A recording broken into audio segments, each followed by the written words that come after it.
You're driving through the woods and your phone starts ringing. What do you do, A?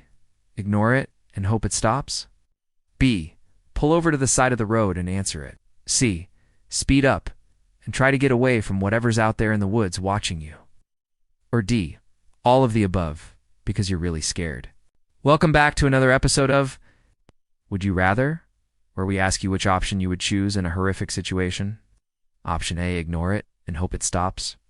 This is probably the most likely course of action. Most people do want to be disturbed while they are re-driving and will just let the phone keep ringing, but that might not be the best idea. If you can't stop thinking about who could be calling at this late hour, then the anxiety might make it difficult for you to concentrate on the road. And if the caller keeps hanging up and calling again and again, eventually your nerves might get the better of you. Maybe you swerve or slam on the brakes, causing an accident. Maybe you run off the road into the trees. At least that way, you won't have to worry about your phone anymore. Option B, pull over to the side of the road and answer it. This is probably the second most likely course of action.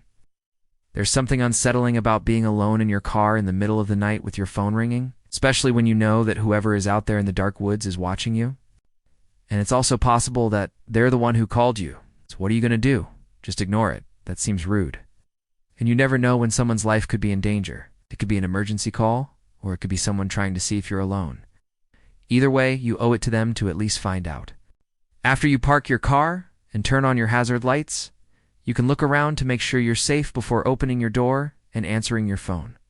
After all, you don't know who's out there in the woods. They might jump out and attack you at any moment, especially if they were the one who called you.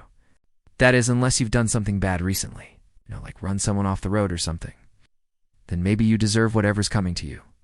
Option C, speed up and try to get away from whatever's out there in the woods watching you. When fear takes hold of you, your instincts tell you to run, to get as far away from danger as possible. Speeding up is probably the most dangerous option. Other than running off the road into a tree or a ditch, you're more likely to cause an accident by swerving in and out of your lane or slamming into the car in front of you.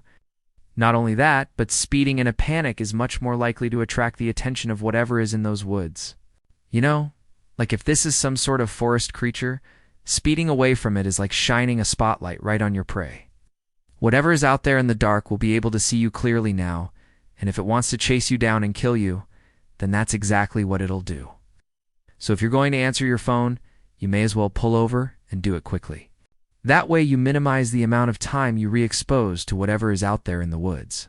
Or option D, all of the above, because you're really scared. If you're very frightened, you could do all of these things, and that would definitely lead to disaster. You could ignore the phone, but then glance over your shoulder at the dark woods, then accidentally rear-end the person in front of you. Or you could decide to answer the phone, but in your panic, you could speed up so you can answer it faster.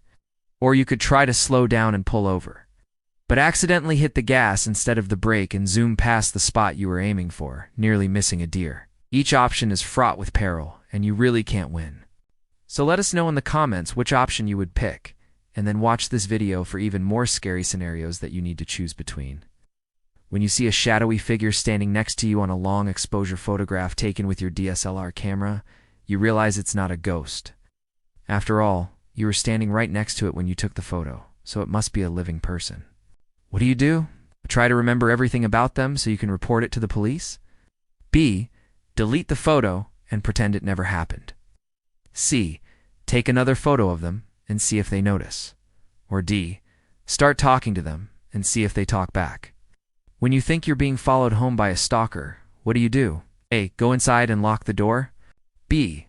Call the police and report it. C. Go somewhere else instead. Or D. Wait until you get home and then call the police. If a killer is hiding in your closet and you need to open it to get something out, what do? A.